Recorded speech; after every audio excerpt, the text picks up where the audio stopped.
Standing in my father's mahogany-paneled office, I watched my brother Sterling's self-satisfied grin as the lawyer began reading Dad's will.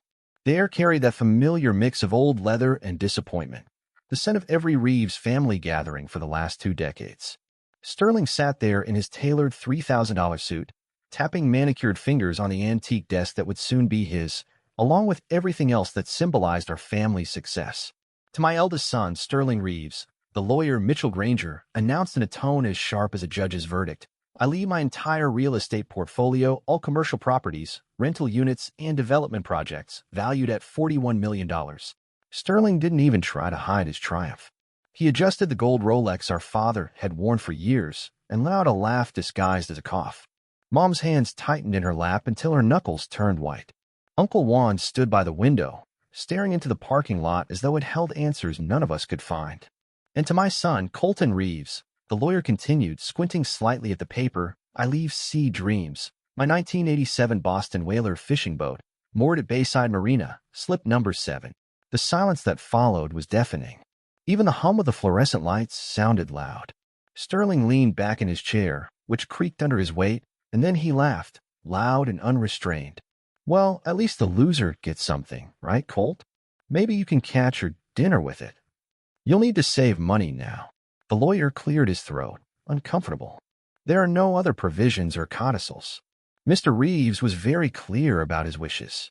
$41 million versus maybe $8,000 on a good day, if someone was drunk enough to buy that old boat.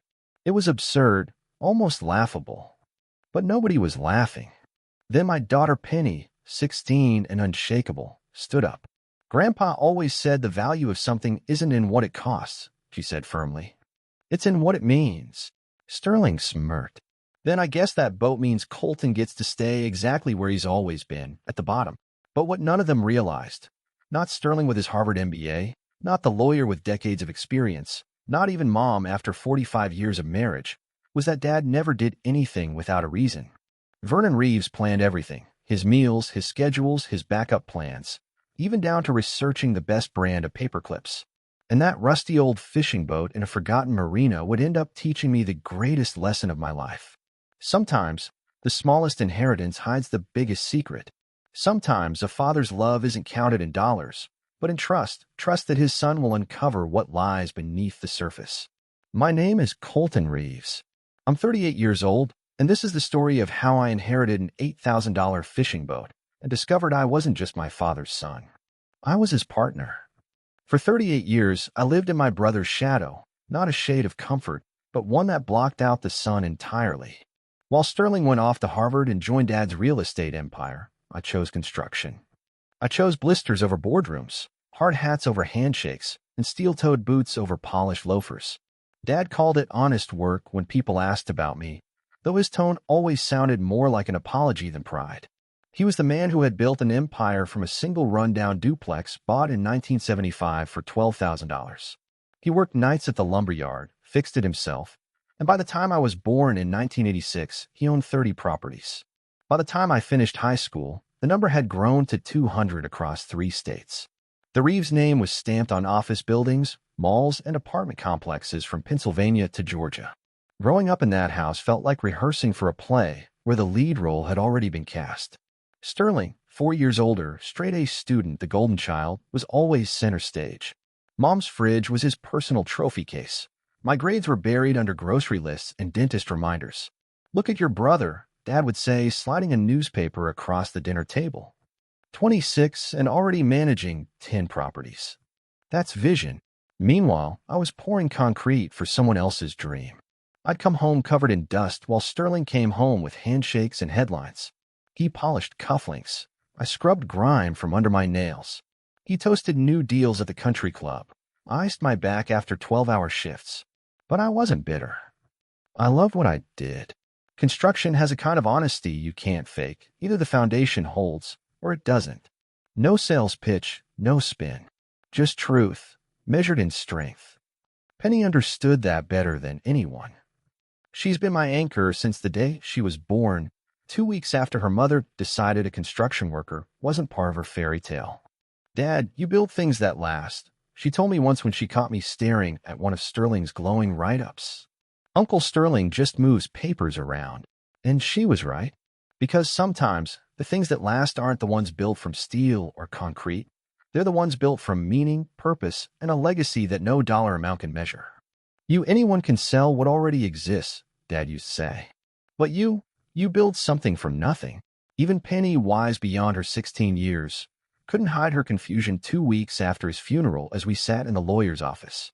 The cancer had taken him faster than anyone expected. 1 month he was signing contracts, the next he was gone. Sterling had handled the arrangements, turning what should have been a goodbye into a networking event for his real estate partners.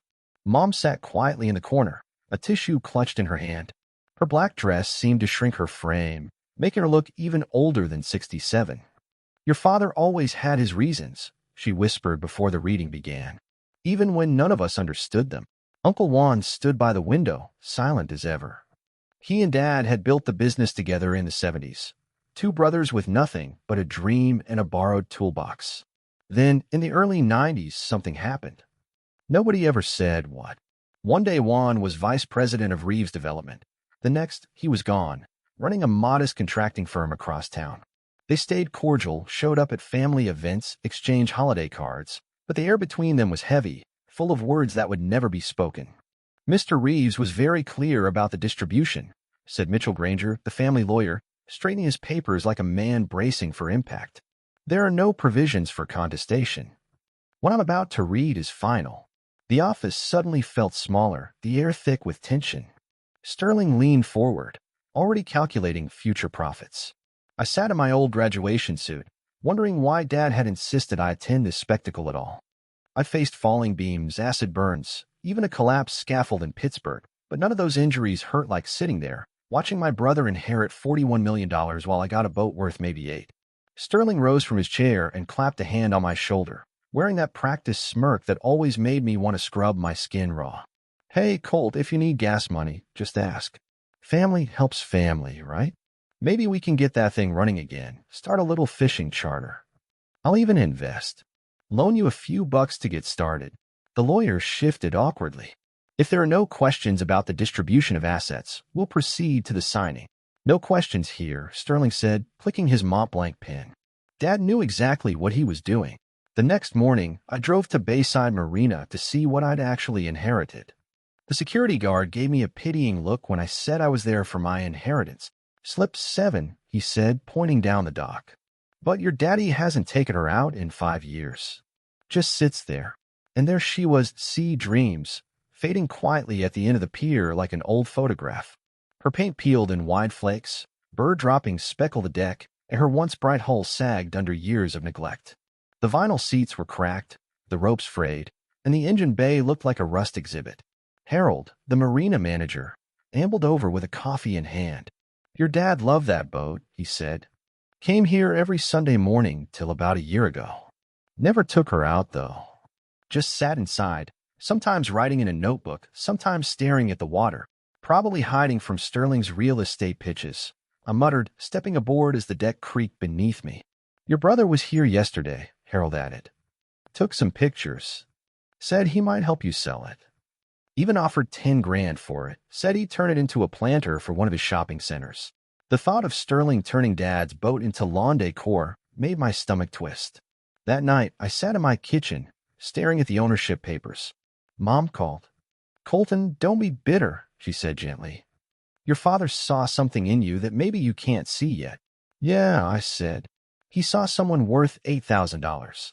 That boat meant everything to him, long before the money, before the empire. He bought it with his first real paycheck from the lumberyard. Said it represented freedom. Her voice softened. He used to take you out on it all the time, before Sterling got busy with classes and internships. I couldn't remember those trips. Or maybe I'd buried them, along with everything else from before Sterling became the Golden Sun. Later that evening, my phone buzzed. A text from Sterling. A photo of him in Dad's old office, feeding a desk, champagne bottle in hand. Caption, heavy is the head that wears the crown. Someone's got to do it. Let me know when you want to sell the boat. Offer still stands, 10 grand. Penny found me in the garage that night, sitting cross-legged on the cold concrete, surrounded by open boxes of Dad's old papers, photos, and the faint smell of dust and motor oil. I've been digging for hours through tax files, photo albums, notebooks, searching for something, anything that might explain why Dad had done this to me. "You going to sell it?" she asked softly, settling down beside me. "The boat," I sighed. "Might as well. Sterling's offer would more than cover the truck transmission, and I could use the leftover for bills." She didn't say anything at first, just picked up a faded photo from one of the piles, a picture of Dad standing on Sea Dreams, holding a much smaller version of me.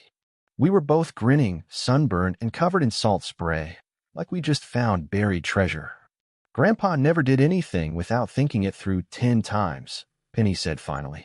"Remember when he gave me that old compass for my 10th birthday? Everyone thought it was junk, just a tarnished brass relic.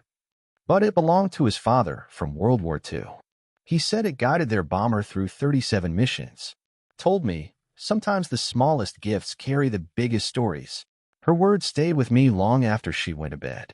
3 days later, I decided to take Sea Dreams out one last time before selling her. Something about listing her without ever setting her on the water felt wrong, like throwing away a letter without reading it. I figured I owed Dad at least that much. It was one of those crisp October mornings when the air feels freshly made and the sunlight turns the marina into something out of a postcard. The docks gleamed wet from the early tide, gulls wheeled lazily overhead, and the water was so still it looked like glass. Harold met me by the slip, coffee in hand, eyebrows raised when I said I wanted to take her out. To be honest, I didn't think she'd run, I admitted. He grinned and patted the hull. "Your dad had me keep her maintained every month. Paid 5 years in advance before he passed. Full service, engine, hull, systems, the works. 5 years." I repeated. "For a boat he never even used." Harold shrugged, but there was a glint in his eyes. "Said you'd understand when the time came. And if you ever tried to sell her, I was supposed to remind you to check everything twice before making any decisions." That stuck with me. I spent most of the morning inspecting the boat, half for practical reasons and half because I couldn't shake the feeling Dad had left me some kind of message. The deck was sturdier than it looked, and the navigation system, surprisingly, had been upgraded just 2 years earlier. The cabin was spotless, almost reverent, like someone had been keeping a shrine. Then, behind the captain's chair where Dad used to sit, I noticed something strange, a faint seam in the mahogany paneling, so subtle it almost blended in. The wood around it was worn smooth, as if touched countless times. I pressed against it. Nothing. Tried sliding it sideways. Still nothing. Then my eyes fell on the captain's wheel. The varnish at the full port position was worn, like it had been turned hard, left far more often than normal steering would ever require. On a hunch, I spun the wheel all the way left.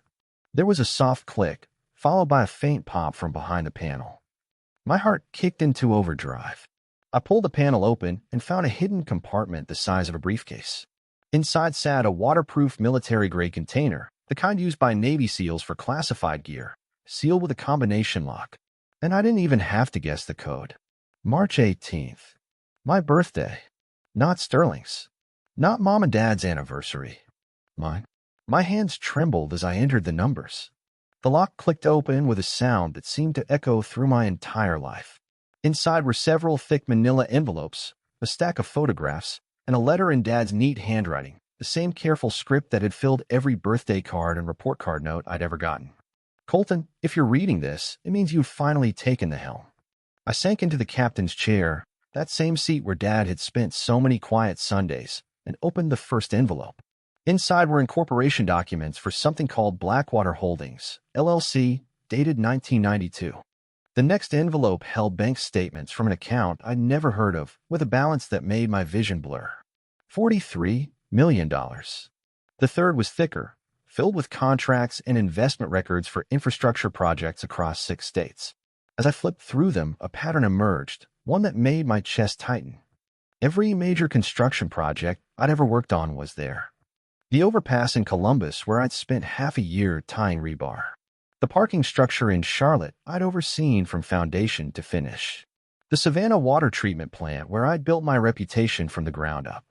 All of them listed Blackwater Holdings as a silent partner. Then came the photos, dozens of them. Me at different job sites over the years, often mid-task, sometimes laughing with coworkers. In each corner, Dad's handwriting labeled the moment. Colton leading Columbus crew. Colton solves drainage issue, Charlotte. Colton training new hires, Savannah. He'd been watching, documenting, tracking my career without ever saying a word. At the bottom of the container was one final envelope. A single word written across it, truth. Inside were adoption papers. Dated 1986, the year I was born. The father's name, Juan Reeves. Uncle Juan. The man who'd stood silently at the window during the will reading. The man who'd left Dad's company 30 years ago without explanation.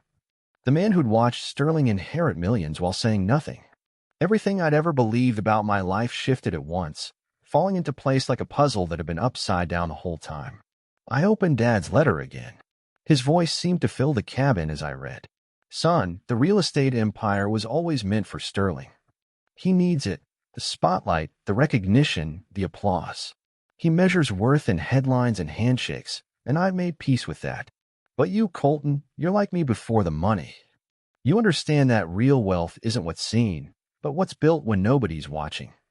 Blackwater Holdings is my real legacy, quiet empire built beneath the surface. Every major project you've worked on these past 15 years, we've owned a part of it. You weren't just laying foundations, you were shaping the backbone of half the Southeast. Beam by beam, stone by stone, you've been building our future without even knowing it. The fishing boat wasn't an insult. It was a test. Would you care enough to take her out one last time? To look past the rust and see the truth beneath the surface? Sterling inherited what the world can see. You, son, inherited what truly matters. The last line was written in a steadier, darker ink, as if he'd pressed harder on the page. The sea hides many things, Colton. But the truth always rises. You're getting what matters. Dad's letter continued in that careful, deliberate handwriting. I could almost hear him dictating in his calm, even tone. The invisible foundation that holds everything up. The company generates $8 million a year in passive income from infrastructure contracts. It's all yours now. The paperwork's been filed. You've been the sole beneficiary since the day you first picked up a hammer and went to work in construction. There's more. Check the second envelope. I did. The adoption papers stared back at me, the paper yellowed with age, the ink fading but still legible. Dated 2 months before my birth. The biological father's signature, Juan Reeves. Beneath it, the adoptive father, Vernon Reeves. My mother's signature off to the side, steady and sure, agreeing to the arrangement that would define the rest of my life. Behind the legal pages, there was another folded letter, written in a rougher, more uneven hand. Juan's handwriting. Colton, your mother and I were young and stupid. I was 22. She was 19. Vernon had already been married to her for 2 years. It happened that summer. Vernon was in the hospital with appendicitis. We fell into something we couldn't take back. When you were conceived, Vernon had already been told he couldn't have children. Your mother was devastated, ready to leave town, leave everything behind. But Vernon, he surprised us both. He said he'd raise you as his own. Said, every empire needs an heir. And blood doesn't make family, choice does. It was the hardest and best decision I ever made, signing those papers. Vernon loved you more than you'll ever know. He saw himself in you. Builder. Someone who worked with his hands, who believed in creating real things, not paper empires. The infrastructure business was his way of protecting you, keeping you far from Sterling's jealousy and from the ugliness that money brings. Sterling's my nephew, but he inherited the worst parts of the Reeves' pride, the vanity, the hunger to be seen. Vernon knew this. That's why he kept you separate. To keep you safe, to give you something real. He was your father in every way that mattered. But I wanted you to know the truth. You weren't just his son, you were his choice. My throat tightened as I folded the letter. My hand shook when I reached for my phone and called Mom. She picked up on the second ring. You knew. I managed, my voice cracking like I was 13 again. There was a pause, long, quiet, full of everything she hadn't said in decades. We all knew, honey, she said softly. Vernon insisted on raising you. The moment he held you in that hospital room, you were his son. Biology was just details. Why didn't anyone tell me? Because he didn't want you growing up under that weight, she said. He wanted you to become you, not who you thought you were supposed to be. Every Sunday when he went to that boat, he wasn't escaping. He was writing in his journal about you, about your progress, about the man you were becoming. He kept every construction report that mentioned your name, every safety commendation, every project you finished ahead of schedule. Her voice trembled, then steadied again. Sterling doesn't know. He never will. He got the fortune he could count. You got the father who counted. I hung up and looked back into the waterproof container. The final document lay at the bottom. A transfer of ownership for Blackwater Holdings LLC, dated a week before Dad died, officially naming me the sole owner. A yellow sticky note was attached to it in his shaky handwriting. Had her restored piece by piece.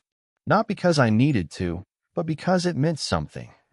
Every screw I replaced, every board I sanded, every inch of worn brass I polished felt like a conversation with him. Like he was guiding my hands again. It took 3 months to bring Sea Dreams back to life. Navy blue hull, gold trim, gleaming deck boards that caught the morning light like old memories made new. Your daddy would sit right there in that captain's chair for hours. He'd just stare out at the water, writing in that old leather journal. Like he was seeing something none of us could. He smiled. Now I think I know what he was seeing. He was seeing you. Last week, she brought her boyfriend, Timothy. Nervous kid, works at his dad's hardware store. Sterling showed up, of course, in his brand new Ferrari, the exhaust echoing like a drum roll. Before I could answer, Penny smiled. My dad builds things that last, she said. Everything else is just noise. That night, after everyone had gone, I found another envelope, tucked behind the GPS manual in the navigation desk. Dad's handwriting again, dated just a week before he died. And that's worth more than every skyscraper Sterling will ever build.